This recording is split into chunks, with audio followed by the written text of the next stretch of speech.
In this module, we will look at the very basics of turbojet engine and how it functions from the thermodynamic point of view.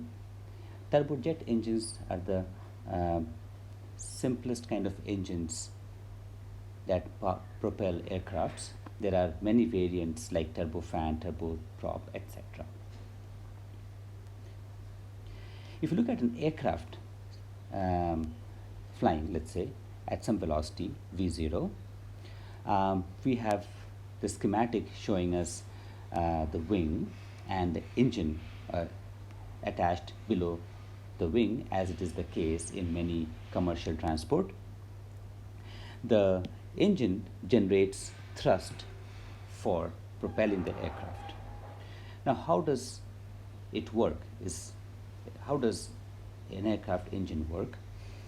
To do that, let's look at it a little bit more carefully, where I draw a schematic of an engine.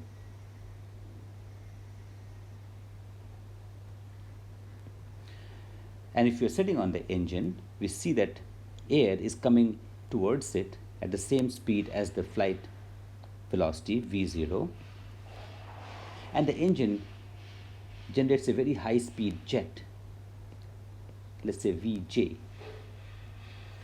And the operational principle of an aircraft engine is simply Newton's third law.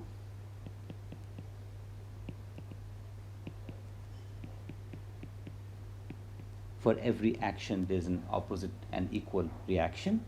So the job of the engine is to take this air coming at V0 and convert it into a very high speed jet Vj. By that, it is increasing the momentum of the airstream, and that change in momentum is giving rise to an opposite force, which is the thrust. And it's given as thrust as mass times velocity, momentum, Vj, difference in momentum, how much is the momentum being increased, and it's a time rate, so and we put that as m dot. This is how much mass of air going through the engine per second.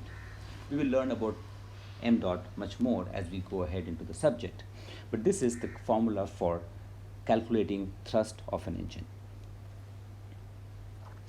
Let's look at a little bit more closely what is inside. How does this air, what does the air do, or what happens to the air as it enters the engine?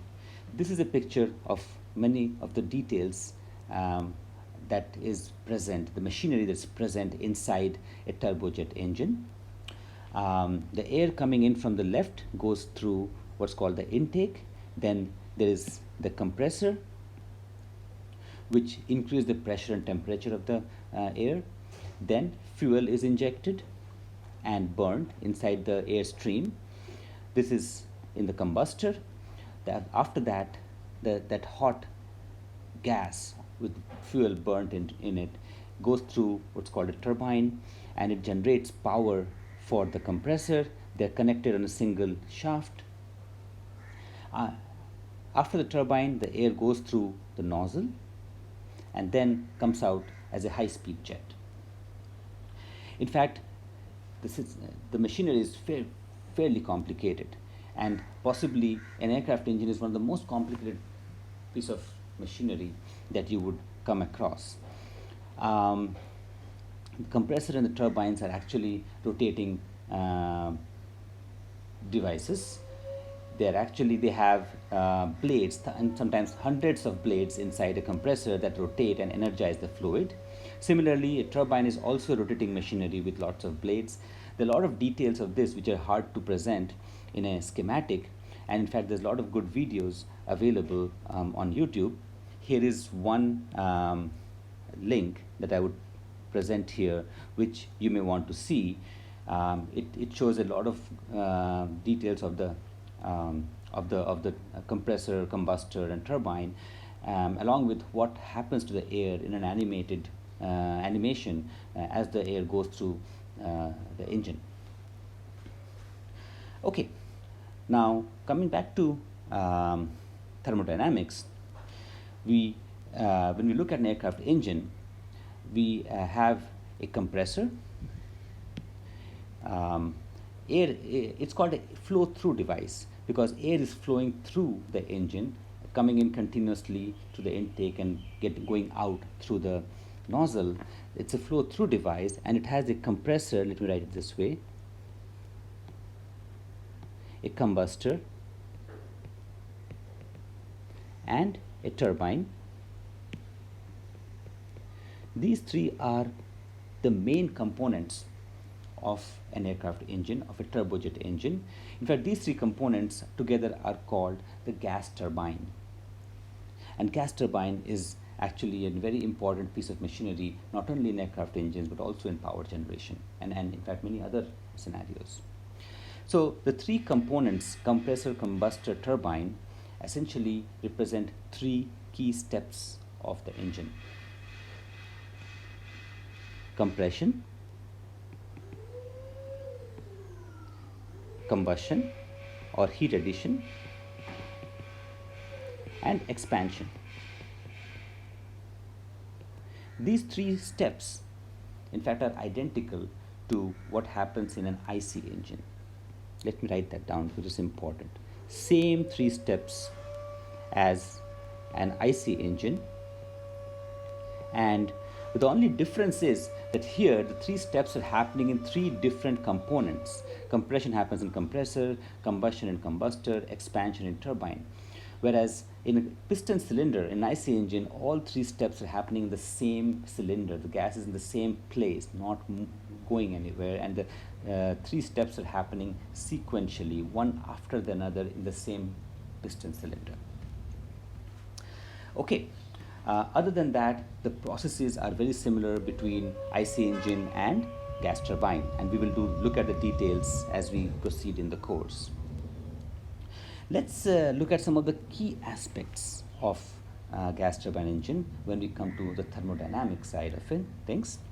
Here we can, if you think about the energy conversion that's happening in a gas turbine engine, we can simply write it as the chemical energy of the fuel that is getting converted into kinetic energy of the jet. And this high speed jet, which is the kinetic energy of the jet, gives us thrust, as we saw in one of the previous slides. Now, if we know, let's say we know the aircraft, if we are given that the aircraft is flying at certain speed, V0, and we are air is going into the engine at certain rate, m dot, and we are burning fuel at certain kgs per second, can we find the thrust? Can we find the velocity of the jet coming out? And can we calculate the thrust? That will be a very useful piece of information. How much thrust does an engine produce if we give it this much of fuel? This calculation is done by using first law of thermodynamics. And we will do this in one of the subsequent chapters in the course. There's another aspect to it. The chemical energy that we are releasing by burning fuel not only makes a high-speed jet, but it also raises the temperature of the gas. So in fact, the jet that is coming out is very, very hot. So we are converting chemical energy to also into the thermal energy of the jet. It's a very hot exhaust. And this thermal energy is released into the atmosphere. It's not so useful in generating thrust. So if you consider the jet, it has kinetic energy and thermal energy. Kinetic energy gives us thrust, which is useful to us in flying the aircraft.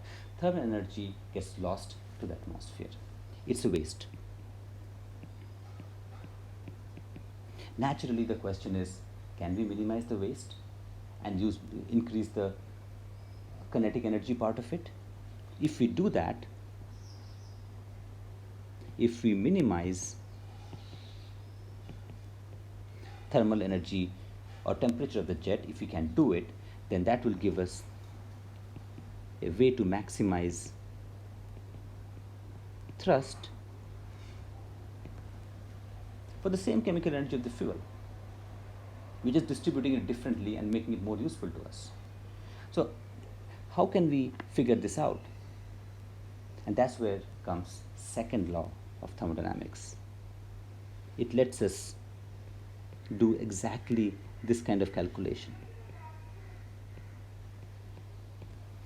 Given an amount of fuel burned, what's the absolute maximum amount of thrust that you can generate?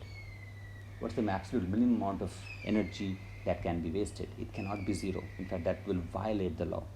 But what's the absolutely best possible scenario comes from second law. It also tells us that what should we do to make it better? If you're given an engine, how do we make it better? In fact, people have already figured out the answer to increasing the efficiency or the maximizing thrust from a turbojet engine is to essentially make it a turbofan engine. But these are the kind of questions we will answer as we go ahead and learn the subject of thermodynamics. And at the same time, parallelly learn how engines work and how thermodynamics directly can be used to understand engines and calculate their performance.